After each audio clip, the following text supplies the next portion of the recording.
자, 안녕하십니까. 연금박사 이영주입니다. 반갑습니다. 오늘도 연금박사 라이브 방송 매주 월요일 저녁 9시 진행하도록 하겠습니다. 다들 들어오셔서 인사해 주시고요. 반갑게 인사해 주시고, 또 오늘도 즐겁게 연금에 대해 알아보는 시간 갖도록 하겠습니다. 자, 매주 월요일 저녁 9시 연금박사 라이브, 이 밤늦은 시간에 또 불구하고 연금에 대해서 올바르고 정확한 정보를 드리기 위해서 연금박사는 라이브를 진행하고 있습니다. 매주 월요일 저녁 9시고요. 지금 벌써 거의 한 2년 가까이 진행을 하고 있죠.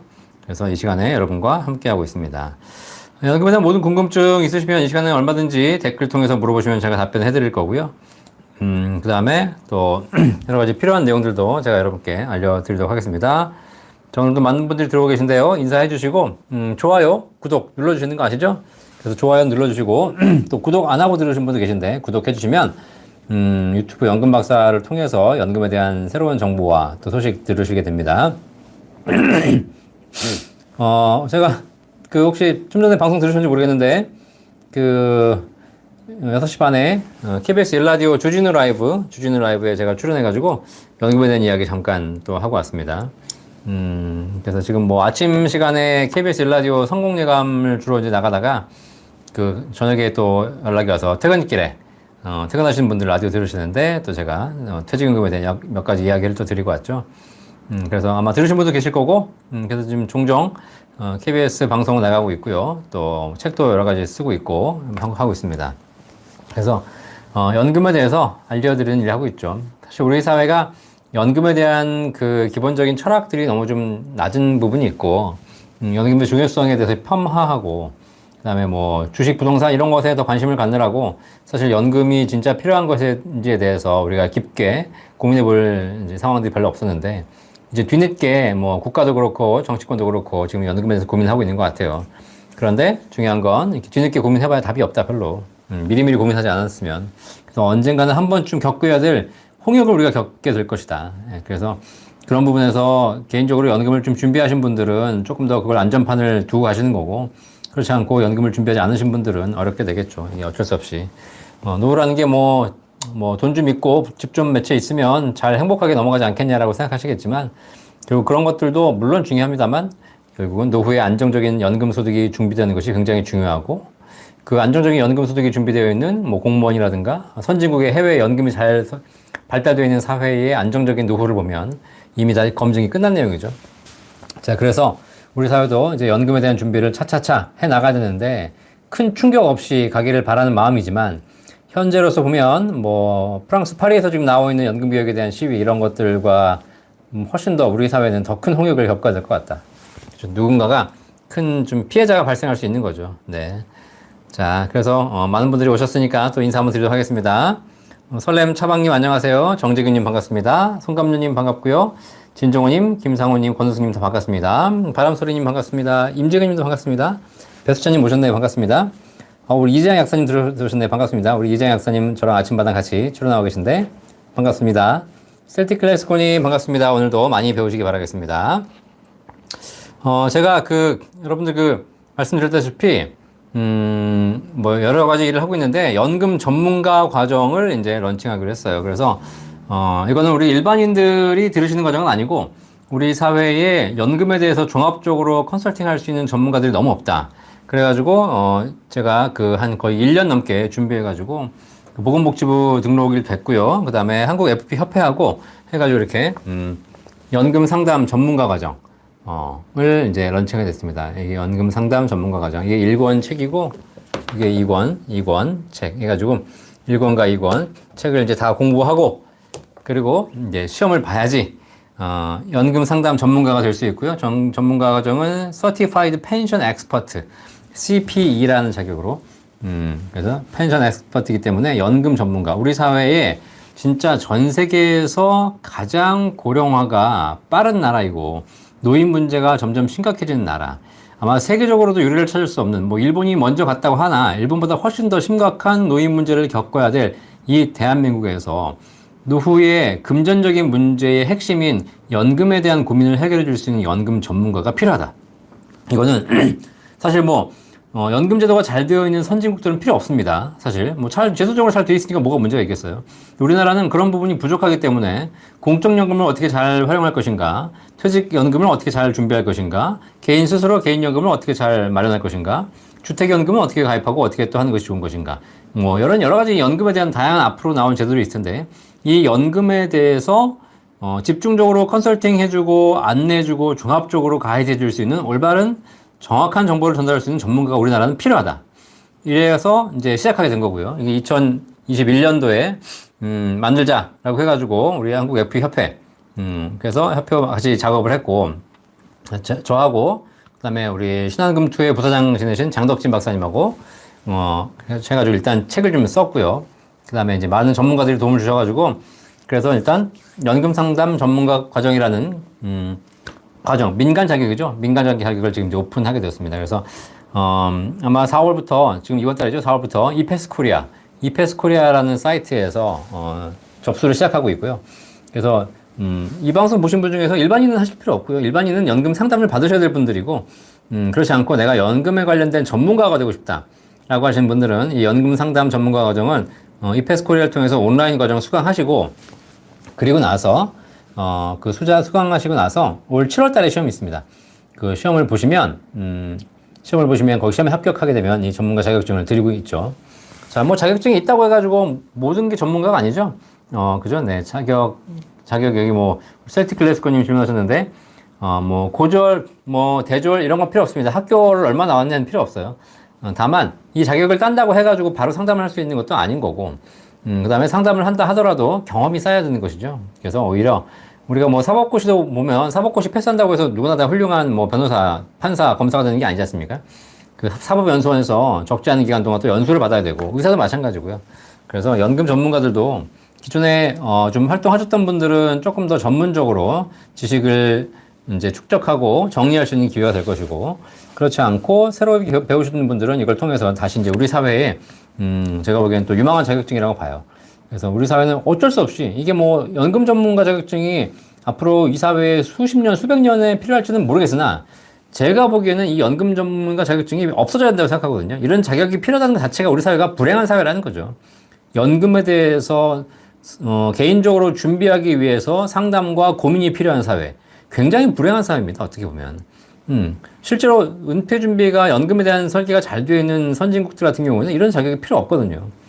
그래서 이 자격을 제가 만들고 또 시행을 하고 있고 제가 뭐 집필진이고 출제위원이고 다 하고 있지만 결국은 이런 자격이 결국은 필요 없는 사회가 되기를 희망하면서 만들고 있습니다. 그죠? 네. 그래서 그런 부분에서 여러분들이 참고하시고 혹시 주변에 관심 있으신 분들이 있으시면 많이 알려주시고 그래서 연금 전문가가 진짜 대한민국엔 필요하다. 그죠? 대한민국에. 자, 그걸 한번 꼭 여러분들이 알아주셨으면 좋겠습니다. 그만큼 우리 사회가 연금에 대한 준비가 잘 안 돼 있다는 거고 실제 여러분 주변에 보시면 연금 전문가를 찾기가 쉽지 않아요. 내가 연금에 대해서 뭘 물어봐야 되겠다라고 했을 때 제대로 알고 있는 사람 별로 없고요. 이런 부분 뭐 세법이라든가 여러 가지 법정을 제대로 알고 있는 사람도 없고 그죠? 예. 뭐 증권사에 가서 연금 얘기하면 맨날 투자하라고 펀드 뭐 이런 거 하라고만 하고 그죠? 네. 뭐 수익을 올리는 게 다가 아니거든요. 연금에 있어서. 수익을 올려서 연금을 많이 받으면 좋겠지만 결국은 수익을 올리는 것이 연금의 전부가 아니라는 거죠. 보험사 가면 맨날 연금하라 그러면서 뭐 종신보험 하라 그러고 연금 전환하라 그러고 뭐 이러니까 사실상 이제 연금에 대한 전문가가 없는 겁니다. 그죠?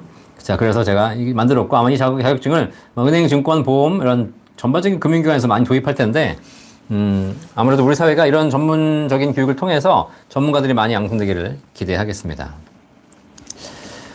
자, 하나씩 또 인사드리고 또 질문에 답변해 드리도록 하겠습니다. 매주 월요일 저녁 9시 연금박사 라이브, 연금에 대한 모든 궁금증을 해결해 드리는 시간, 우리나라에서 유일하게 연금박사 라이브가 진행하고 있습니다. 뭐 다른 라이브 보시면 뭐 세상 사는 이야기, 무슨 뭐 연애 이야기, 뭐 여행 이야기 하는 거 많죠? 하지만 진짜 피가 되고 살이 되는 방송, 연금박사 라이브 진행하고 있습니다. 주식방송, 부동산방송 이런 거 못해서 안 하는 게 아니라 주식방송, 부동산방송 그런 거 해봐야 사실상 내일 일을 찍는 거잖아요. 잘 모르는 거니까 그런 거에 너무 현혹되지 마시고 참여해 주시기 바라겠습니다.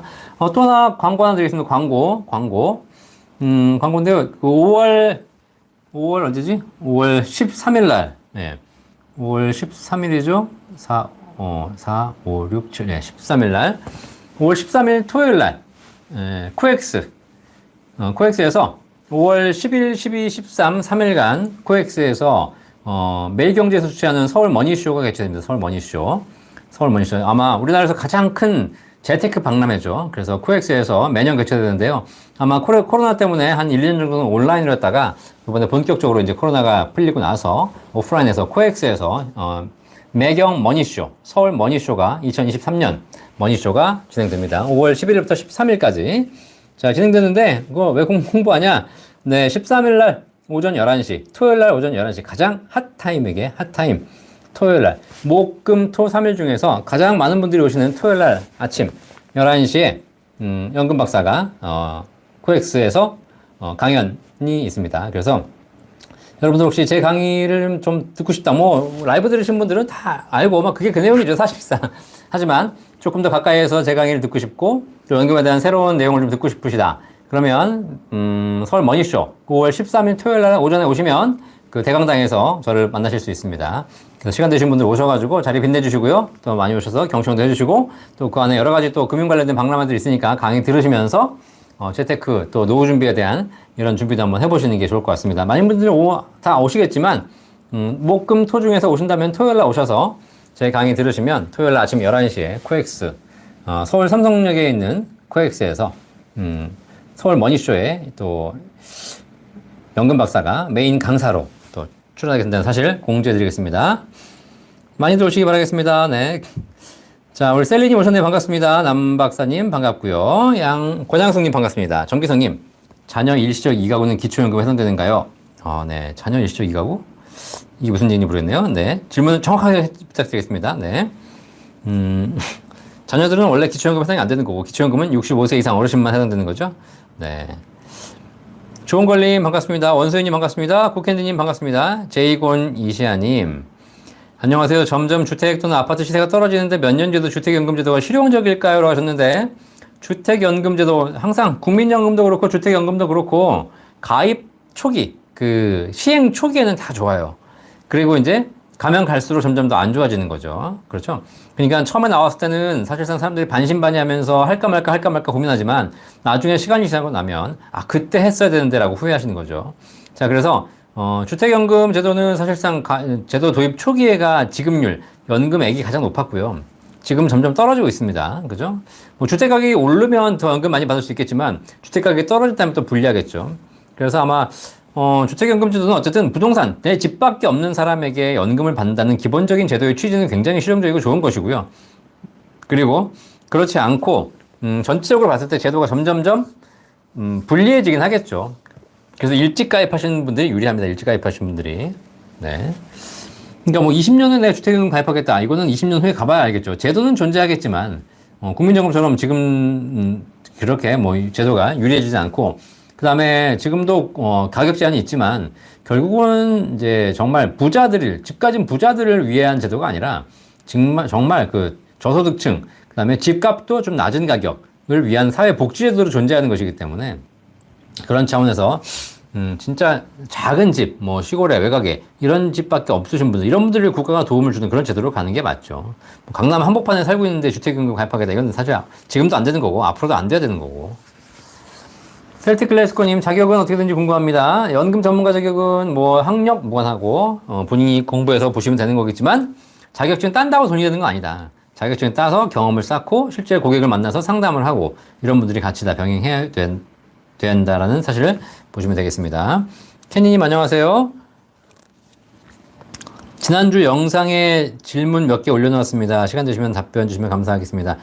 가능하면 제가 이 영상 질문을 저희 라이브 시간에 주시면 제가 답변 드리기 더 편하겠습니다. 왜냐면 제가 댓글을 일일이 다 막 그러지 못해가지고 놓치는 질문들이 있기 때문에 주시면 더 감사하고 싶고요. 제가 한번 찾아봐서 답변해 드리도록 하겠습니다.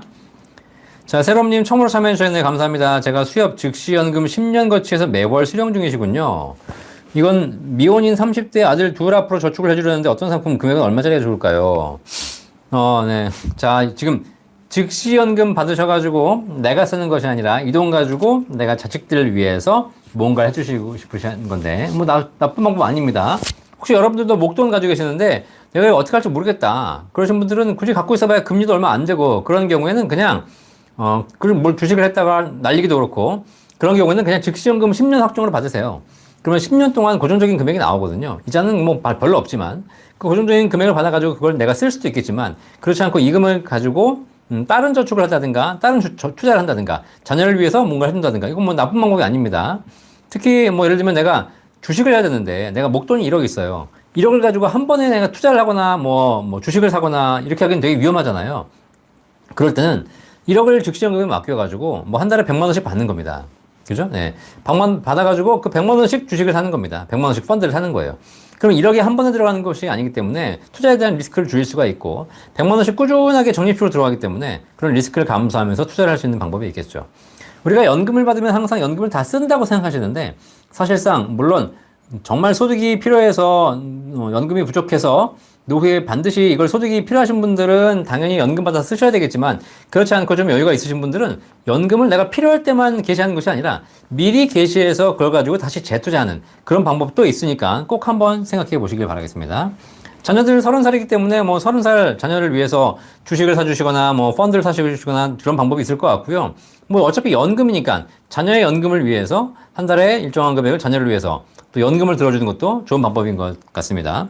자녀가 미혼인데 소득이 있다면 세액공제 연말정산되는 세액공제 상품, 연금저축, IRP 이런 걸로 하시면 되겠고요. 그렇지 않다면 뭐 비과세 연금보험도 있으니까 이런 걸 통해서 자녀에게 연금을 일정 금액을 준비해 주신다면 어머니의 노후자금이 자녀의 또 노후자금으로 가는 이런 부분이 되겠죠. 전재인님 IRP 운용 수수료는 세금 5% 이내인가요? 라고 하셨는데 네, 운용 수수료는 개시하고 만 원씩만 2, 3년 받고 운영하는 게 옳은가요? 라고 하셨는데 IRP 운영 수수료는 뭐 5%까지 안 되고요. 뭐 0.2에서 0.5, 뭐 요즘 없는 데도 있습니다. 그렇기 때문에 뭐 수수료는 많지 않고요.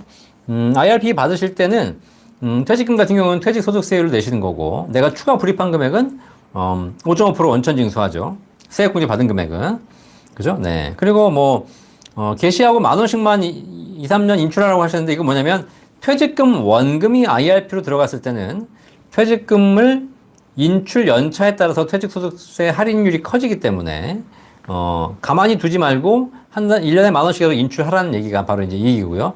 그렇지 않고 IRP에 퇴직금이 들어온 것이 아니라 내가 추가 불입한 매년 뭐 900만 원 한도 내에서 세액공제 받는 거 있잖아요.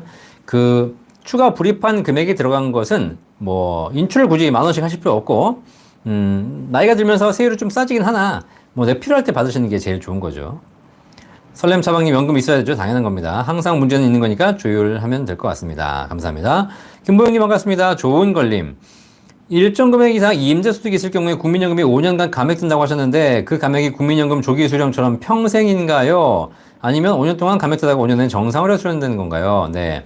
자, 국민연금 감액 기준은 조기 수령 같은 경우에는 일찍 받는 거기 때문에 감액되는 금액을 평생 받는 것이기 때문에 평생 적용되는 것이지만 국민연금이 소득이 있어서 감액되는 경우에는 국민연금을 개시한 이후 5년 동안은 소득이 다른 소득 못 포함한 것이 아니라 근로소득, 사업소득, 임대소득 요 세 가지를 포함해서 연간 아니 월 기준으로 한 280만 원 정도 매년 바뀝니다.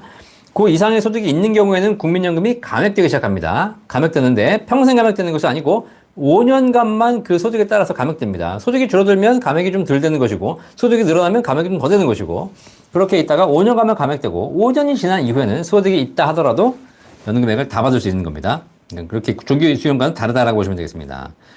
홍은주님, 박사님 지금 현재 예를 들어 1억 놓고 20년 거치하고 60세부터 지급받는 2, 30년 받는 연금 좋은 건 있을까요? 평생 받는 건 말고요. 라고 하셨는데 있었는데 상품이 있었는데 가끔 나왔다가 지난달에 또 사라졌어요. 이렇게 나왔다가 없어서 해요. 작년에 금리가 올라가면서 고금리 연금보험이 나왔다가 지금은 또 다 종료가 됐습니다. 근데 이제 그렇지 않고 일반적인 그냥 확정 연금으로 받는 것은 다 금리가 일반 금리 연동, 공시율 연동이기 때문에 그렇게 좋다라고 볼 수는 없고 그냥 금리 연동이라고 보시면 돼요. 그죠?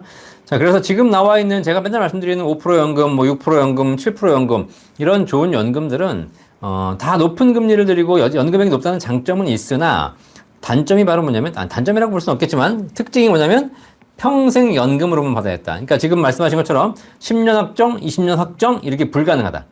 이렇게 받으시려면 결국은 일반 연금으로 가셔야 되고 내가 평생 연금으로 받는다는 조건 하에서 선택할 수 없습니다. 무조건 평생 연금으로 받는다는 조건 하에서만 높은 수익을 주고 있다는 사실이죠.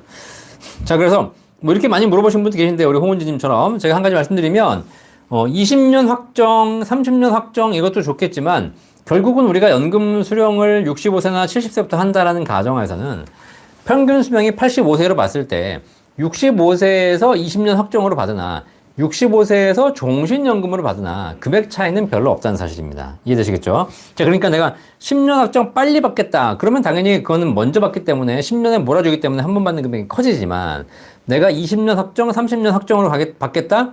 라고 하신다면 이럴 경우에는 그냥 종신연금이 낫다는 겁니다. 금액이 큰 차이가 없다면 평생 받는 걸로 가는 거죠.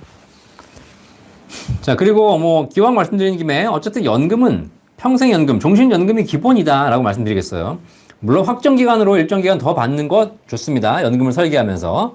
하지만 기본적으로는 종신연금이 깔려있는 것이 연금의 가장 중요한 설계다 라고 말씀드리겠습니다. 네. 셀틱 클래스코님 박사님 참여하시나요? 알고 있는데요. 네, 제가 참여하고 있습니다. 제가. 네. 최고의 재테크 방송이죠. 감사합니다. 자, 그래서, 저는 지금 셀틱 클래스코님 말씀하신 거, 매경, 서울 머니쇼, 5월 13일 토요일 날 아침 11시, 제가 방송이 아니라, 코엑스에서 제 강연이 있다는 사실. 혹시 제 강연이 더 듣고 싶거나, 이런 분들 오시면 되고요. 서울 머니쇼 접수는 온라인 사이트에서 가능하고요. 그 다음에 제가 보니까 온라인 무료 등록, 사전 등록이면 무료더라고요, 무료. 자, 그래서 무료로 오시면 되겠습니다. 후후님, 일시납 10년 내고 수일 내 추가납입 10년 또 가능한가요? 라고 하셨는데, 네, 뭐 일시납으로 내시고 나서 그 다음에 추가납입 언제든지 가능하죠. 그렇죠. 상품에 따라 약간 다릅니다. 근데 일반적인 연금들이 추가납입 가능하니까 하실 수 있는데, 다만 추가납입 하실 때 뭘 보셔야 되냐면 일시불로 목돈 내셨기 때문에 이 추가납입이 내 비과세에 영향을 미치는지 한번 꼭 보셔야 돼요. 왜냐면 추가납입을 할 수 있는데 했다가 만약에 그 비과세 한도를 초과해버리게 되면 일반 연금들이 과세를 받기거든요. 단 1원만 초과해도 과세를 받깁니다. 이런 분들은 꼭 확인을 해보실 필요가 있습니다. 김미정님, 1가구 2주택인데 주택 한 채를 주택연금 가입하면 1가구 1주택이 되는 건가요? 라고 하셨는데 아닙니다. 네, 주택연금 가입할 때 내가 1가구 2주택, 1가구 다주택자도 주택연금 가입할 수 있습니다. 주택연금 가입은 주택 수와 관계없습니다. 다만 내가 보유한 주택의 공시가격의 총 합계액이 현재 기준으로 9억 원 이하여야만 그 중에서 거주하고 있는 주택으로 가입할 수 있습니다. 이해되시겠죠? 자, 그러니까 내가 1억짜리, 공시가격 1억짜리 주택을 9개 갖고 있다. 자, 이분은 주택연금 가입할 수 있습니다. 근데 9개 중에서 내가 살고 있는 집을 담보로 가입 가능한 거죠. 자, 그러면 내가 그 집을 가입했다 그러면 그 집 주택 보유세에서 빠지냐? 그렇지 않습니다. 주택연금은 그냥 주택연금제도일 뿐이고, 양도세라든가 주택 수를 계산하는 것은 뭐 양도세라든가 취득세라든가 이런 것들은 별도의 규정이기 때문에 주택연금 가입했다고 빼주고 이렇지 않습니다. 그거는. 네, 상관없어요. 주택연금은 그냥 주택담보대출을 받고 있는 형태이기 때문에 뭐 예를 들면 이 집에 담보대출 받았다고 해서 이 집을 빼주고 이런 건 아니잖아요. 그죠? 그러니까 세금과 이런 건 별도이고 무관하다라고 보시면 되겠습니다.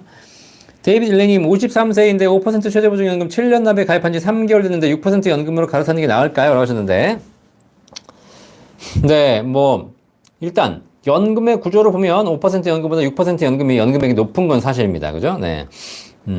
그리고 지급률이 높기 때문에 그렇거든요. 그러니까 한번 뭐 손해본 게 많지 않으시다면 한번 뭐 바꿔 사는 게 제가 보기엔 나쁘진 않을 거라고 보여지는데, 뭐 3개월 내신 거에 대해서 또 해지하면 또 페널티가 생기기 때문에 그 부분은 좀 감안하셔가지고 하시면 될 것 같습니다. 제가 보기에는 연금액은 반드시 높아지더라고요. 김대천님 51세 직장인인데요. 국민연금, 퇴직연금, 구개인연금 가입 중입니다. 추가로 일시불연금 가입 설명 및 추천 부탁드립니다.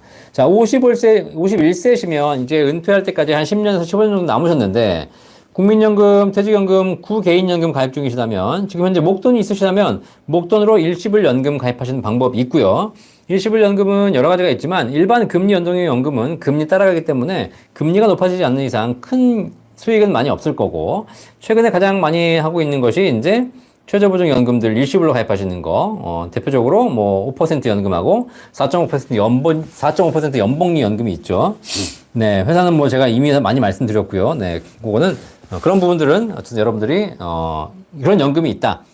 가입하시고 나서 일정 기간 거치한 후에 나중에 연금으로 수령하면 될 거란 겁니다. 그래서 연금으로 수령하시면 되고요. 연금 개시 시점은 일시불 연금 같은 경우에는 딱히 제한이 없습니다. 내가 언제부터 연금 받겠다, 그럼 그때부터 연금 드리는 거니까 10년 후에 받든 15년 후에 받든 20년 후에 받든 그거는 큰 제한 없이 결정하실 수 있습니다. 다만 늦게 받을수록 연금액은 올라지겠죠. 이런 부분에서 좀 궁금한 게 있으시면 저희 센터에서 있으니까 저희 1800-3624 저희 연금학사 상담센터 전화 주시면 저희 전문가들이 상품에 대한 설명, 비교, 여러 가지 또 제안까지 다 드리도록 하겠습니다.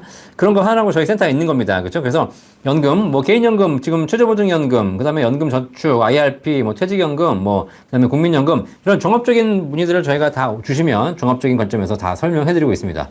물론 이제 가장 세부적인 것은 각각에 해당하는 기관에 연결해야 되겠죠. 국민연금은 국민연금보다는 물어보는 게 더 정확할 것이고, 뭐 퇴직금 같은 경우는 본사 여러분 다니시는 회사에 또 물어보거나 이럴 수 있겠지만 그런 부분에서 종합적인 컨설팅을 하고 있기 때문에 언제든지 저희 센터 1800-3624 전화 주시면 연금 전문가들이 궁금증을 해결해 드리도록 하겠습니다.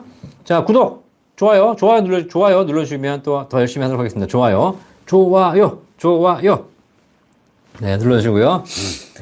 자, 김은승님, 안녕하세요. DB보험 연금을 많이 들었는데 이런 사보험도 기초연금 소득회사한테 수입을 잡히나요? 하셨는데, 네.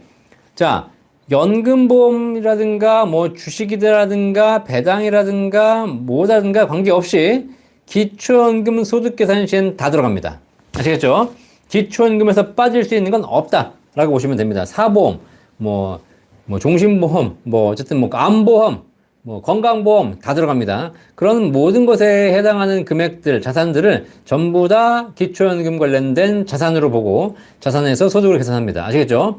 자, 그럼 내가 보험 들면 기초연금 계산되니까 그럼 보험 들면 안 되냐? 그런 게 아닙니다. 그 돈이 여러분이 기초연금은 계산할 때 여러분 돈이 현금으로 통장에 있건 여러분들이 주식을 사건 여러분들이 그걸 집을 사건 여러분들이 그걸 보험을 사건 여러분들이 연금을 사건 여러분들이 뭘 사건 관계없이 전부 재산으로 포함된다. 전부 재산으로. 그러니까 빼도 박도 못한다는 거죠. 뭘 해도 다 포함되고 그래서 기초연금의 자산으로 잡히기 때문에 그래서 자산이 올라가게 되면 기초연금 못 받게 되는 거죠. 자, 그렇죠. 가장 좋은 방법은 빨리 쓰는 겁니다. 빨리 쓰는 거. 가지고 있으면 다 잡힙니다. 네. 자, 그렇게 보시면 될 것 같고요. 그래서 특히 또 일부에서 뭐 비과세 연금은 기초연금으로 소득이 안 잡힌다라고 말씀하신 분 계신데 그렇지 않습니다. 비과세, 과세 이런 건 상관없이 갖고 있는 모든 건 다 잡힌다라고 보시면 됩니다. 그렇죠. 내가 애 집에 얹혀 살고 있어도 그 집도 잡히더라고요. 네. 그죠? 네. 자, 준이 아빠님, IRP 계좌로 입금받은 퇴직금을 종신연금이나 일정 기간 동안 받는 연금으로 신청 가능한가요? 라고 하셨는데, 아니면 본인이 상품을 굴리면서 필요한 만큼 연금처럼 인출해서 사용하는 건가요? IRP의 정확한 기능을 잘 모르겠습니다. 종신연금을 신청해서 받고 싶은데 어떻게 하는 게 가장 효율적일까요? 예상퇴직금은 1억 5천 정도인데 종신연금을 받을 수 있다면 매월 얼마나 받을 수 있을까요? 라고 하셨습니다. 자, IRP 계좌에서 연금 수령하는 방법 때문에 고민하시는 건데요. 자, IRP 계좌로 퇴직금이 들어왔어요. 혹은 내가 추가 몰입해가지고 IRP 계좌에 돈이 있습니다. 자, 55세 이전까지는 인출할 수 없으나 55세 이후가 되면 내가 연금으로 인출할 수 있겠죠. 자, 그런데 IRP 계좌의 기본 연금 수령 방법을 알려드릴게요. 기본은 인출이야. 기본은 인출. 그게 무슨 얘기냐면 내 맘대로 뺐으면 된다는 겁니다. 내 맘대로 뺐으면 되는데 다만 뺐을 때 세금이 얼마냐가 중요하다는 거죠. 그래서 일정한 한도가 있습니다. 국가에서 절세 혜택을 주는 그 한도 내에서 인출하게 되면 세금을 적게 떼고 나오는 것이고 그 한도를 넘어가게 되면 세금을 많이 떼고 나오는 겁니다. 아시겠죠? 그러니까 기본적으로 연금 수령이라고 생각하시고 연금이라고 하시니까 이게 뭔가 규칙적으로 뭐가 나온다 보다 생각하시는데 물론 여러분이 금융회사에 신청하시면 규칙적으로 빼드립니다. 근데 중요한 건 그 규칙과 관계없이 내 마음대로 뺄 수 있다는 거. 그래서 내가 한 번에 100만 원 뺄 수도 있고 한 번에 1000만 원 뺄 수도 있고 한 번에 1억 뺄 수도 있어요. 다 뺄 수도 있습니다. 근데 중요한 건 그 금액이 일정한 한도 내에서 나오면 절세 효과가 있는 것이고 그 한도를 넘어가는 금액은 나올 때 더 많은 세금을 내야 되기 때문에 굳이 그 한도 이상으로 빼지 말고 한도 이내에서만 꾸준하게 빼라는 것이 이 연금의 개념이라는 것이죠. 자, 그런데 그런데 그렇기 때문에 기본적으로 일반적인 IRP 계좌에서 돈 빼가지고 쓸 수는 있겠지만 그렇게 해서 다 빼가지고 이 통장이 제로가 되면 잔고가 0이 되면 결국은 더 이상 연금은 수령하지 못하게 되는 거죠. 본 광고는 생명보험 광고 심의 기준을 준수하였으며 유효기간은 심의일로부터 1년입니다. 자, 그런데 우리 준이 아빠님 생각하시기에 뭐냐면 나는 언제까지 살지 모르니 이걸 종신연금으로 받고 싶다라고 하신다면 이 IRP 계좌를 보험사 계좌를 생명보험사 계좌를 만드셔야 돼요.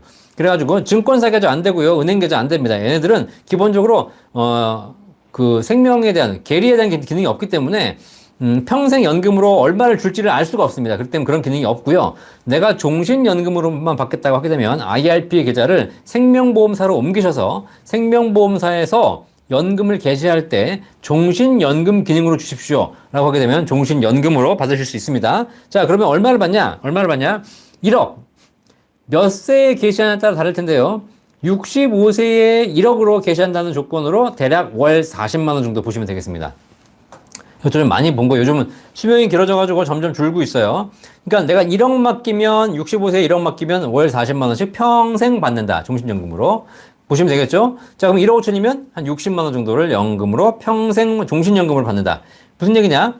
그러면 이렇게 1억을 맡기고 40만 원씩 평생 받다가 혹시 일찍 돌아가시게 되면 일정한 보증기간이 있습니다. 그 보증기간 동안 지급하는 것이고 그렇지 않고 85세, 90세, 100세 평생 사시게 되면 그 금액을 평생 돌아가시는 그날까지 받게 되는 거죠.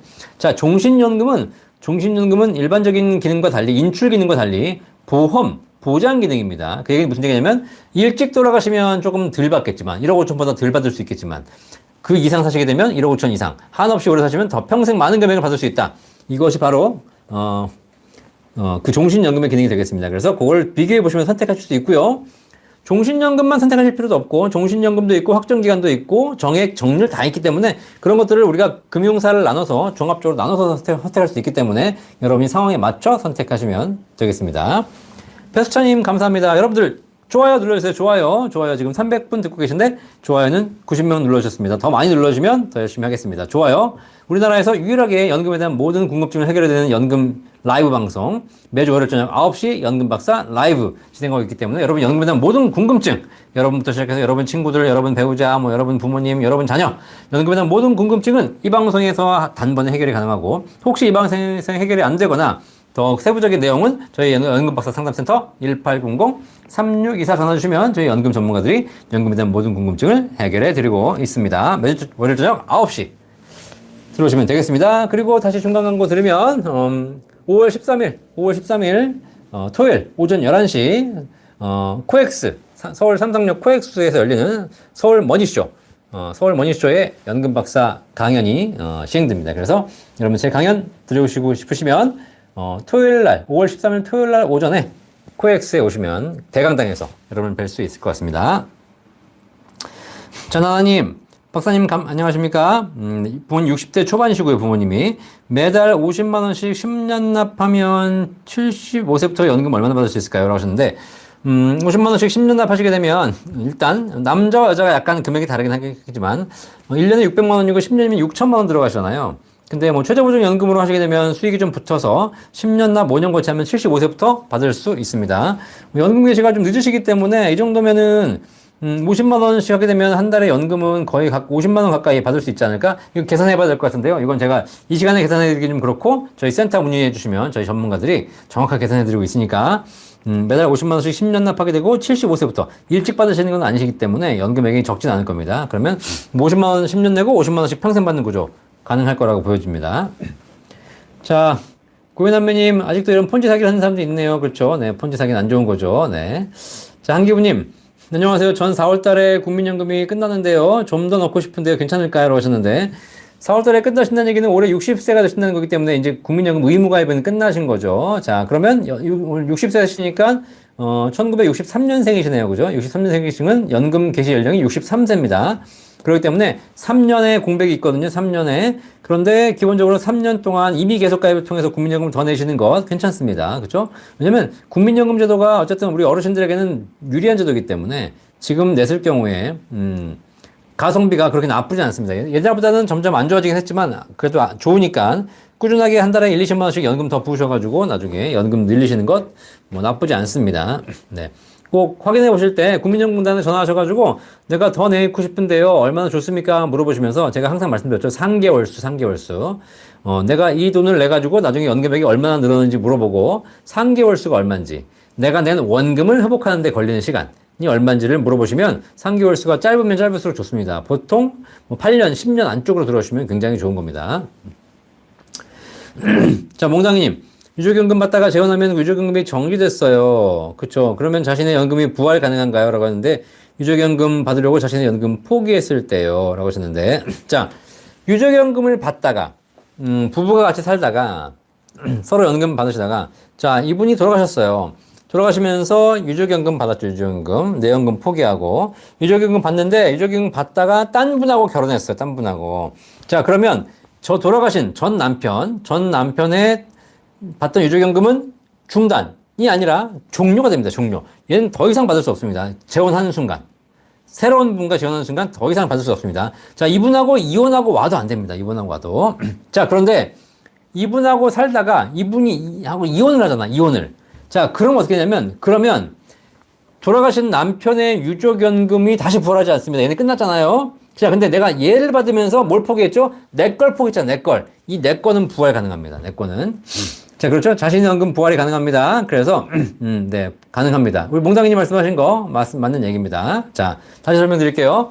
서로 연금 받으시다가 이분 돌아가셨어요. 이분 돌아가셔가지고 이분의 유족연금이 이분한테 지급이 돼요. 이걸 받으려고 내 걸 포기했어요. 이걸 받고 있죠. 이러다가 내가 딴 사람하고 결혼을 해. 딴 사람하고 결혼하면 요거에 끝나요. 그럼 딴 사람 거로 살겠죠? 그러다가 여기하고 이혼을 해. 그럼 내 거는 부활합니다. 아시겠죠? 자, 가능합니다. 맑은 샘물님, 증권사에 퇴직연금 관리하고 있는데 일정 기간 후에 퇴직연금도 종신연금을 하는 있나요? 하셨는데 퇴직연금은 종신연금을 받을 수 있습니다. 그런데 증권사에서는 종신연금 지급 기능이 없습니다. 그래서 종신연금 받으시려면 반드시 증권사에 있는 퇴직연금을 생명보험사로 이전하실 수 있거든요. 이전하신 다음에 종신연금 신청하시면 되겠습니다.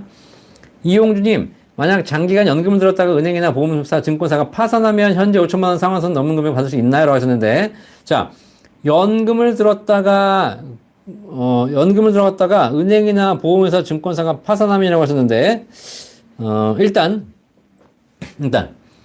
연금이 뭐냐를 봐야죠. 연금이 예금자 보호가 되는 연금이면 5천만 원까지 내에서 예금자 보호 받는 것이고요. 예금자 보호가 안 되는 연금이면 망했다고 해가지고 못 받는 것이 아니라 실제 예금자 보호가 안 돼 있다는 얘기는 지금 다른 데 위탁해서 투자 중이라는 거기 때문에 그때 망하는 당시에 적립금액을 다 받아올 수 있습니다. 아시겠죠? 그러니까 항상 제가 말씀드렸죠. 예금자 보호 되는 것이 더 안 좋다고. 내가 1억을 예금자 보호 되는 자산에 넣어서 그 회사가 망하면 5천만 원밖에 못 돌려받지만 1억을 예금자 보호가 안 되는 자산에 넣었다. 그럼 망하면 그 1억을 다 돌려받는다. 거기다 1억의 이자까지 돌려받는다. 아시겠죠?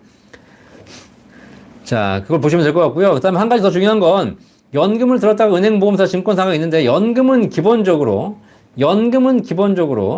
은행에선 판매할 수만 있을 뿐이지 은행은 판매 대행사일 뿐이고 실제로 연금보험은 대부분 다 보험사가 만들고 있거나 아니면 증권사 연금을 가져오는 경우에는 증권사도 브로커이기 때문에 실제 돈은 은행이나 증권사 갖고 있는 것이 아니라 실제 돈은 전부 다 자산운용사를 통해서 수탁사를 통해서 투자되고 있는 것이죠. 자, 그래서 이런 구조를 아셔야 됩니다. 아시겠죠? 기본적으로 은행은 연금 상품을 만들지 않습니다. 연금 신탁이 있었죠. 연금 신탁이. 이제는 없어졌지. 그것도 종신연금은 아니었죠. K캐니님, 질문 첫 번째. 현재 연금저축에 1년간 납입할 수 있는 금액 한도가 매년 1,800만 원으로 증액되었나요? 라고 하셨는데, 자, 연금저축, IRP 계좌를 포함해서 그 연금 계좌의 한 명이 내가 갖고 있는 연금 계좌에 납입할 수 있는 총 한도가 연 1,800만 원입니다. 얘는 증액된 것이 아니라 원래 이랬습니다. 원래. 증액된 지는 지금 10년이 넘었죠. 질문 2. 연금저축 계좌의 추납은 만 54세인 해까지만 가능한 건지요? 만 55세에서는 연금 개시 가능이니? 아니면 55세 이후도 연금 개시를 하지 않았다면 계속 추납이 가능한지요? 자, 연금 계좌에 내가 넣을 수 있습니다. 이건 추납이라는 개념으로 보지 마시고 그냥 내가 내는 거죠. 내가 내는데 연금 계좌에 IRP 포함해서 900만 원까지는 세액공제 받는 것이고 세액공제를 초과해서도 추가로 납입할 수 있다는 거죠. 어쨌든 넣을 수 있는데 이 넣을 수 있는 거는 언제까지 넣을 수 있냐? 죽는 그날까지 넣을 수 있습니다. 죽는 그날까지. 내가 세액공제를 받을냐 안 받을 것이냐를 결정하는 것일 뿐이지 이 계좌는 죽는 그날까지 낼 수 있습니다. 55세부터 연금이 개시가 가능하다는 것이지 내지 못한다는 건 아니거든요. 특히 연금 계좌는 한 증권사, 한 금융회사도 여러 개 만들 수가 있고요. IRP도 마찬가지. 금융회사별로 하나일 뿐이지 여러 개 금융회사에 여러 개 만들 수 있습니다. 그렇죠? 자, 그런 얘기는 무슨 얘기냐면 내가 A라는 계좌에 납입을 했어요. 납입을 하고 있어요. 그죠? 근데 얘를 가지고 연금을 받으려고 그래. 자, 그러면 얘를 연금 개시하면 되지 않습니까? 근데 연금을 받기 전까지는 계속 낼 수 있습니다. 나이가 54세건, 55세건, 60세건, 70세건 관계없이. 자, 근데 이 연금에서 연금을 개시했어요. 자, 그럼 개시한 계좌에는 추가로 연금을 불입할 수 없어요. 저축할 수 없습니다. 자, 그럼 어떻게 하면 되냐?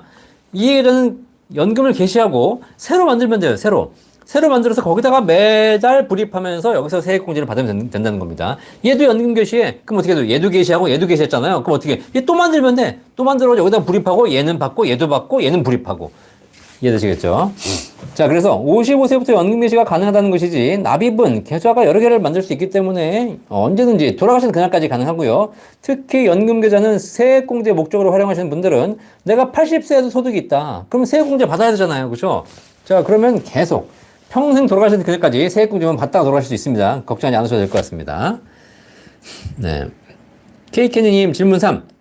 연금 수령을 개시하면 최장 10년으로만 받아야 하나요? 이상 기간은요? 라고 하셨는데, 연금 수령을 개시하면, 10년이 아니고요. 제가 아까 말씀드렸죠. 연금은 인출이기 때문에 최장 5년이든 10년이든 15년, 20년 아무 상관없습니다. 뭐 30년, 40년, 100년 상관없어요. 다만, 국가는 일정한 한도를 뒀고, 이게 보통 10년을 나눠받으라는 한도를 줬겠죠. 이 한도 내에서 받으면 10년 동안 나눠받을 수 있게 되고 세제 혜택을 받게 되는 것이고요. 요걸 초과하게 되면 초과하는 금액에 대해서는 세금을 더 내라 라고 하는 것이 이제 연금 한도가 되겠습니다. 그러니까 기본적으로 연금 계좌 같은 경우에는 연금 수령이라고 우리가 얘기해 놓으니까 얘를 내가 언제 받아야 되지? 뭐 딱 정액을 받아야 되나? 언제까지 받아야 되나? 이런 고민들 많이 하고 계신데 기본적인 개념이 연금 계좌의 기본 개념이 그냥 인출이다. 인출.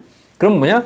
내가 한 달에 1원을 빼건, 10,000원을 빼건, 1,000,000원을 빼건, 1억을 빼건, 100억을 빼건, 한 달에 빼건, 1년에 빼건, 10년에 빼건, 30년에 빼건, 아무 상관없다. 아무 상관. 그냥 마음대로 인출하시면 된다. 다만, 거기에 따라 세금만 달라질 뿐이다. 라고 보시면 되겠습니다. 물론 IRP 같은 경우에는 55세 이전에는 못 빼기 때문에 55세 이후에 뺀다는 조건 하에서죠. 자, 질문 4. 연금 수령 개시 후 10년간 배당금만 받고 펀드는 유지하면 10년 후 펀드는 무조건 해지해서 정산해야 하는 건지요? 이게 무슨 얘기지? 아니면 연금출 계좌는 청산되나 펀드는 개인적으로 운영할 수 있는 것인지요? 네. 연금을 개시한 후에 10년간 배당금만 받고 펀드는 유지한다는 게 무슨 말인지 모르겠네. 배당금만 받을 수 없습니다. 네. 그죠? 배당금이 연금 계좌로 들어오겠죠. 그럼 나는 그 중에서 이제 뭘 수령하느냐 봤는데, 연금을 받으려면 그 안에서 펀드를 해지해야 연금이 나오는 것이고, 펀드가 있는 상태에서 그 펀드에 있는 돈을 내가 연금으로 뺄 수는 없습니다. 아시겠죠? 그러니까, 펀드를 예를 들면 5개를 가입해서 하나를 해지해서 연금으로 받고 나머지 4개를 남겨둘 수는 있지만, 중요한 건 펀드가 하나밖에 없다. 그러면 연금 받으려면 걔를 해지해야 연금 받는 거죠. 그럼 나머지 금액은 다시 다른 펀드를 사야 되는 것이죠. 그죠? 네. 자, 그래서, 맞습니다. 10년 후건 10년 전이고 관계없이 펀드는 무조건 연금 받으려면 연금 수령을 개시한다는 얘기는 바로 그날로 펀드는 해지한다는 겁니다. 근데 있는 펀드를 다 해지하는 것이 아니라 내가 10개 중에 있는데 올해는 1번 펀드만 받자. 1번 펀드 해지해가지고 그걸 1,000만 원만 받는 것이고요. 나머지 2, 3, 4, 5, 6, 7, 8은 굴러가는 거죠. 그렇게 하시면 되겠습니다. 네. 나머지는 개인적으로 운영이 가능하죠. 꿈나무님 IRP에서 채권, 장애 채권이나 장내 채권 매수 가능한가요? 라고 하셨는데 IRP 내에서 인수 가능한 것이 채권은 실물로는 안 되고, 채권형 펀드, 뭐, ELS, ELD, 뭐, 그 다음에 예적금, 이런 거는 가능하겠죠. 네. 채권은 직접적으로 매수는 어려울 겁니다. 네. 김순자님, 감사합니다. 서동서님, IRP 계좌 2 곱하기 300은, 2 곱하기 600은, 네. 2개 가입해서, 네. 55세 이후에 소득공제 받은 것부터 세금 내면 나머지는 비과세인가요? 무슨 얘기인지 모르겠네. 네, 55세 이후에, IRP 계좌에서 연금을 수령하실 때, 계좌를 여러 개 나누시는 건 의미가 없고요. 한 계좌 내든 여러 개든 상관없이 내가 세액공제 받은 게 있다면 걔는 세금을 세금을 돌려받았기 때문에 연금 탈 때 세금을 떼고 나오는 것이고, 세액공제를 납입할 때 세액공제 안 받은 원금에 대해서는 나중에 연금 탈 때 세금 없이 받는 거죠. 그죠? 네, 그러니까 이거는 계좌가 여러 개인지는 무관합니다. 관계없고, 어차피 국가는 내가 한 모든 걸 알고 있기 때문에 한 계좌에 내가 1,800을 넣었는데 900은 세액공제를 받고 900은 세액공제 안 받았어요. 그럼 얘는 세액공제 받았으니까 연금 탈 때 세금 내는 것이고, 얘는 연금 탈 때 세금 없이 나오는 겁니다. 아시겠죠? 이거를 뭐 계좌를 10개를 쪼개든 100개를 쪼개든 똑같습니다. 어차피 연간 한도는 하나니까. 한 사람당 정해져 있는 거니까. 그리고 이 추납한 것에 대해서는 연금 탈 때 세금이 없지만 얘는 사실 비과세가 아니죠. 원래 세금을 낸 거죠. 세금을 낸 거. 이런 건 비과세라고 하지 않죠. 비과세는 세금을 안 내는 것이 비과세잖아요. 그죠? 근데 이 추가납입 한도는 이미 세금을 낸 돈이잖아요. 그러니까 얘를 비과세라고 보면 안 돼. 얘에서 수익이 발생했는데 그 수익을 세금을 안 낸다면 그건 비과세지만, 기본적으로 세금 낸 돈이기 때문에 그걸 비과세라고 볼 수는 없습니다. 백상호님, 현재 저는 53세인데요. 시골에 논을 가지고 있는데 논을 가지고 연금을 신청하려 하는데 좋은 정보 부탁합니다. 농지연금 가능합니다. 농지연금. 일단 55세 이상이셔야 되는 것 같고요. 아니다. 농지연금은 60세 이상이다. 60세 이상이고, 논을 갖고 계시면, 그러니까 실제로 영농을 하고 계셔야 됩니다. 영농 경력 5년 이상 계시게 되면 농지연금 받을 수 있습니다. 주택연금하고 비슷한 구조로 되어 있고요. 이거는 그 농지은행에다 신청하시면 되겠습니다. 연금 받을 수 있습니다. 지금 안 되고요. 60세 넘으셔서. 자, 조민우님 감사합니다. 몽당이님, 이혼을 해야 부활이 되는 거야 이러셨는데, 이혼을 해야지. 그렇죠. 이혼을. 그건 한번 알아봐야 되겠네요. 이혼을 해야 부활이 되는 것인지. 일단 이혼하면 부활이 되는 건데, 그렇지 않고 유족연금 재혼을 했다. 그럼 내 연금이 부활할 수 있겠네요. 네, 그러면 재혼을 하셨다. 이미 유족연금 포기했으니까 그럼 내 연금은 부활합니다. 네. 비코코님 반갑습니다. 네. 당장TV님, 공모주 데이터 투자, 이런 거는 올리지 마시고요. 네, 감사합니다. 한경수님, 박사님 안녕하십니까? 퇴직연금에 대해서 몇 가지 문의를 드리고자 합니다. 질문 1. 퇴직금이 지정된 IRP 계좌로 넘어갔을 때 퇴직연금을 일부는 종신형, 일부는 20년 확정형으로 나눠 받을 수 있나요? 라고 하셨는데, 퇴직금이 지정된 IRP로 넘어갔을 때 일부는 종신형, 일부는 확정형으로 나눠 받을 수 있습니다. 네. 퇴직연금 IRP 계좌 자체를 여러 개를 개설할 수 있기 때문에 A는 생명보험사에 개설하시고 B는 증권사에 개설하시면 되겠죠. 다 나눠 할 수 있습니다. 퇴직연금을 20년 확정형으로 받을 경우에 매월 균등하게 나오나요? 아니면 IRP 계좌에 굴린 이자를 포함해서 매월 다르게 나오나요? 자, 이건 선택할 수 있습니다. 증권사에서 연금을 개시할 때 방법은 두 가지가 있습니다. 첫 번째 정액형, 두 번째 정기형. 이렇게 받을 수 있거든요. 자, 그래서 내가 그냥 정액으로 받겠다라고 할 수도 있습니다. 정액으로. 근데 중요한 건 정액으로 받겠다 그러면 매달 금액이 정확히 나오겠죠. 정해서. 그런데 수익이 따라 달라지기 때문에 결국은 이게 정액으로 나오는데 나중에 수익이 사라지면 얘가 종료가 되는 것이죠. 그죠? 그러니까 수익이 많이 나면 그 기간이 길어지는 것이고, 그 다음에 수익이 사라지게 되면 짧아지게 되는 겁니다. 반면에 정기형이 있습니다. 정기형은 10년간 주세요라고 합니다. 10년간. 자, 그럼 10년간 주기 위해서 수익이 나면 금액이 올라갈 것이고요. 수익이 떨어지면 금액이 줄어들겠죠. 이렇게 정기형으로 하시게 되면 기간이 정해지기 때문에 매달 받는 금액은 달라지게 됩니다. 그렇죠? 말씀하신 대로 이자가 포함해서 수익이 난다면 더 나오겠지만 손실이 발생한다면 금액이 떨어지겠죠. 네, 그래서 이런 경우는 둘 다 가능합니다. 둘 다. 근데 형태가 다르기 때문에 이걸 선택하시면 되겠습니다. 맑은 샘물님, 증권사에 퇴직금 관리하고 있는데 평생 연금 수령을 위해서 생명보험으로 갈아타고 싶은데 어떻게 해야 하나요? 네, 생명보험사로 옮기시면 됩니다. 가서 생명보험사에 가서 증권사에 있는 거 갖고 오고 싶어요 라고 얘기하면 됩니다. 증권사에 갈 필요 없습니다. 무한질주님, 5급 공무원 정년퇴직하면 280만원 정도 나온다는데 맞나요? 라고 하셨는데 5급 공무원이 어떤 사람이냐에 또 다르겠죠.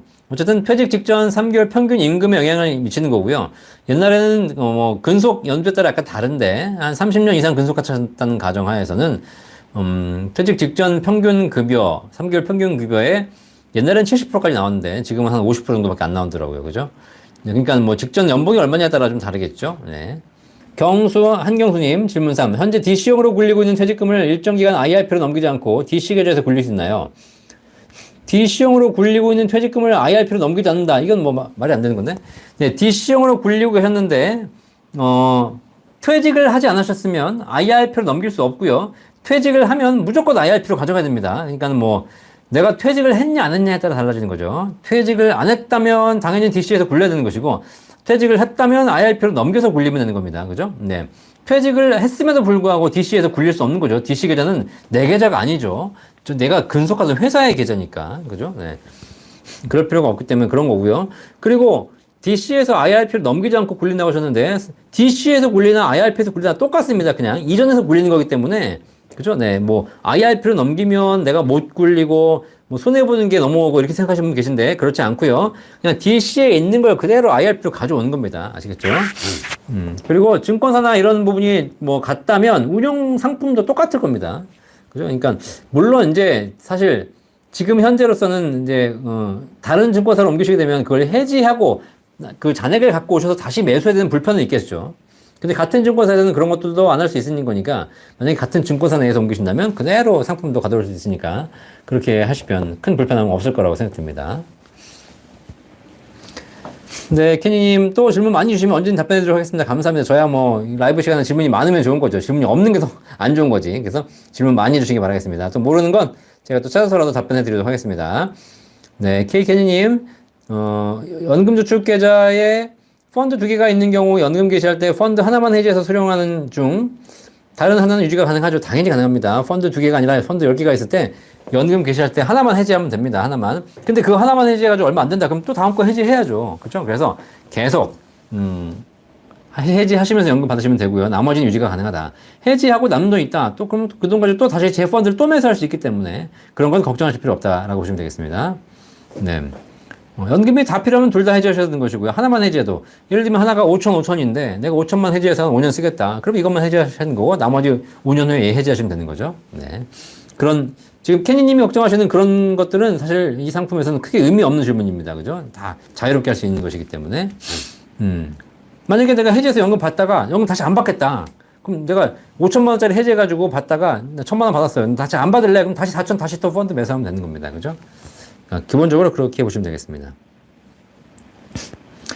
자, 이효영님, 52세 나이 가장 유리한 연금은요, 새로 가입 시 가장 유리한 연금 얘기하셨는데, 52세에서 내가 목돈이 있으면 일시납 연금 하시는 건데, 기왕이면 한 60대 중반 이후에 연금 받을 수 있다 그러시면, 최근에 최저보증연금 10년 납입, 5년 거치 후에 연금 받으시는 건 연금 수령이 가장 유리한 조건이다 라고 보시면 되겠습니다. 최저보증연금에 대한 궁금증은 영상 많이 있으니까 찾아보시고요. 더 궁금한 내용이 있으면 저희 연금박사 상담센터 1800-36에서 전화 주시면 저희 연금 전문가들이 정확한 답변을 해드리도록 하겠습니다. 네, 케이케니님, 연금저축 최종 목표가 매년 세금 공제가 아니라 은퇴 후 낮은 세율로 매달 생활비 보조입니다 라고 하셨네요. 매년 1,800만 원 한도로 몇 년간 연금저축계좌에 추가 투자 예정인데 투자 수익률이 매년 6% 이상의 80년 정도 후 수령 시작하는 경우 투자로서 어떠신가요? 일단 그 낮은 세율로 연간 1,200만 원 한도로 인출하시는 거 뭐 맞습니다. 네, 현재 이렇게 돼 있으니까 요 이내로 인출하셔야지 나중에 연금 탈 때 세부담이 줄어들겠죠. 이걸 초과하시게 되면 16.5% 분리가 되기 때문에 그렇습니다. 근데 지금 해외 거주 중이시네요. 해외 거주 중이시면 국내 소득이 없으신 분인데 국내 소득이 없으시다면 국내 연금저축을 가입하셔가지고 그 세액공제를 받지 못하잖아요. 그죠? 그러니까 세금을 낸 게 없기 때문에 돌려받는 게 없습니다. 이분이 연금저축을 왜 하시죠? 전 모르겠네. 왜 하는지. 네. 자, 만약에 우리 케니님 해외 거주 중이고 국내 소득이 없으시다면 국내 세액공제를 받은 경험이 없습니다. 세액공제를 받지 않을 거라면 이 상품을 하실 필요가 없고 그 다음에 그럼에도 불구하고 내가 하겠다 라고 했을 경우에 나중에 연금 탈 때 1,200만 원 룰 상관없습니다. 어차피 내가 낸 통장에 있는 전액이 내가 세액공제를 받지 않은 원금이기 때문에 거기서 발생한 수익 정도만 나중에 1,200 한도로 포함하는 것이고 그렇지 않고 거의 대부분의 금액이 세액공제 받지 않은 원금이기 때문에 일시불로 빼셔도 상관없습니다. 세금 한 푼도 없어요. 왜? 다 세금을 낸 돈이기 때문에 그렇습니다. 그죠? 그러니까 납입할 때 세액공제 받으면 연금 탈 때 1,200 한도도 필요하고 세금도 물어야 되는 거지만 납입할 때 세액공제 받지 않았다면 그 원금에 대해서는 아무 상관없다. 그냥 얘들 그냥 일반 계좌야 일반 계좌. 넣었다 뺐다 넣었다 뺐다. 뭐 그죠? 그러니까 굳이 세액공제 받지 않고 굳이 국내 소득이 없다면 연금 저축하실 필요가 없죠. 차라리 이분에게는 오히려 이렇게 수익률도 6% 이상이라고 하시는데 매년 6% 나는 수익률이 쉬운 건 아니지 않습니까? 그죠? 자, 오히려 이분에게는 6% 최저보장연금이 더 낫습니다. 왜냐 어차피 국내 소득도 없고 세금 환급받을 것도 아닌데 굳이 연금 계좌를 연금 저축을 하실 필요가 없이 그냥 비과세 연금보험을 하셔가지고 나중에 6%로 자연히 불려주는 거니까 확정이니까 그거 연금 받는 게 더 좋지 않을까요? 라는 거 제가 답변 드리겠습니다. 해외 거주 중이시니까 국내 소득이 있다면 얘기는 달라지겠고요. 정혜진님, 증권사 CMA랑 발행업도 예금자 보호 안 되는 이유도 같은 건가요? 그렇죠. 네. 예금자 보호, 증권사에서 하는 것이 예금자 보호 되는 게 거의 없습니다. 네. 왜냐면, 기본적으로 증권사가 대행을 해주는 것이지, 기본적으로 여기 들어있는 것은 뭐, 채권에 투자하든, RP에 투자하든, 어디에 투자하든 다 투자하는 것이기 때문에, 그 투자하는 것에 대해서 그 투자 대상이 망하면 날아가겠죠. 하지만 증권사가 망한다고 해서 내 돈이 날아가는 것이 아니기 때문에 예금자 보호 대상이 되지 않습니다. 대상이 안 된다고 해가지고 위험한 게 아니라는 거죠. 그죠? 네. 네. 그래서 케이크니님 수익만 세금 해당인 것이고요. 네. 기존에 보았던 금액이 좀 있으시면 그걸 세액공제 좀 받으셨으면 거기에 대해서 나중에 1200 룰은 적용되겠지만 기존에 보았던 금액도 얼마 없고 그 다음에 수익도 해당이 없다, 뭐 많지 않다면 결국은 그 큰 의미가 없습니다. 자, 비과세연금보험 알아보시는데, 앞으로 소득이 있으시다면 요거 저희 연금박사 상담센터 1800-3624로 내일 전화 주시면 저희 전문가들이 다 알려드리도록 하겠습니다. 케니님. 자, 몽당이님 오늘도 귀한 정보 감사합니다. 이제 드디어 10시가 되었네요. 아유, 이렇게 딱 맞춰서 여러분 질문들을 딱 끝내주시니까 정말 감사합니다. 오늘도 1시간 동안 여러분과 함께하는 연금박사 라이브 방송 여러분 많이 참석해 주셔서 감사하고요. 연금에 대한 또 질문 많이 주신 우리 케니님 뭐 감사합니다. 아마 여러분이 주신 질문이 여러분의 궁금증을 해결해 드리는 것도 있지만 중요한 건 이 방송 보시는 모든 분들도 언젠가는 해당될 거기 때문에 아, 저런 것도 있었네? 나도 모르는 걸 알았네? 그런 부분이 될 거라고 생각합니다. 그래서 질문을 많이 주시면 주실수록 결국은 이 방송이 더 풍요로워지고 저도 많이 알아가고 있는 것이고요. 그래서 우리 연금 전문가들이 더 전문적으로 또 보고 이 방송을 사실상 우리 일반인도 보시지만 연금 전문가들도 보고 있거든요. 그럼 이 방송 보시면서 서로 공부하는 계기도 됩니다. 그래야 우리 사회가 진짜 연금에 대한 전문가들이 나와서 우리 일반인들이 은퇴 준비하는 데 있어서 더 많은 도움을 드리겠죠. 자, 이 시간 통해서 많은 분들이 도움 되시고 우리 연금 전문가들도 더 성장하시기를 바라면서 매주 월요일 저녁 9시 연금박사 라이브는 계속 진행하도록 하겠습니다. 여러분 언제든지 기억해 주시고 여러분 주변에 있는 분들에게 이 시간 알려주셔서 많은 분들이 연금에 대한 궁금증 해결해 주시길 바라겠고요. 궁금한 거 추가적으로 궁금하신 사항은 저희 연금박사 상담센터 1800-3624에서 해결해 드리고 있다 라고 해서 여러분 말씀해 주시면 되겠습니다. 자, 오늘도 많은 분들이 참여해주셔서 정말 감사하고요. 피터스님도 오셨는데 말도 없으셨는데 반갑습니다. 그렇죠? 네, 유익한 시간 인사해 주셔서 감사합니다. 늦게라도 복덩어리님 반갑습니다. 다들 수고하셨고요. 네, 김미정님 연금박사 상담센터 상담료는 저는 10만 원 받고 있습니다. 저희 센터 직원들은 다 무료로 해드리고 있습니다. 그러니까 언제든지 전화 주시고요. 저를 만나려면 10만 원 받고 있습니다. 네. 서동서님 IRP 계좌에 4개 만들어서 1,800씩 납입하려는데 나이는 46세, 55세 소득공제 받은 연금을 하고 하시는데 다른 계좌 네, 계좌를 여러 개 나누신다고 해서 크게 차이는 없다 라고 보시면 되겠습니다. 어차피 연금 받을 때와 불입하는 계좌를 서로 분리하는 것 그거 말고는 연금 계좌 분리하는 것은 큰 차이가 없다 라고 보시면 되겠습니다. 자, 어쨌든 오늘도 많은 분들이 질문 주셔서 감사하시고요. 다음 주 월요일 날 건강한 모습으로 월요일 저녁 9시에 뵙도록 하겠습니다. 대한민국에는 연금에 대한 모든 궁금증을 해결해드리는 연금박사 상담센터가 있습니다. 많은 분들의 응원을 기다리겠습니다. 감사합니다. 본 광고는 생명보험 광고 심의 기준을 준수하였으며 유효기간은 심의일로부터 1년입니다.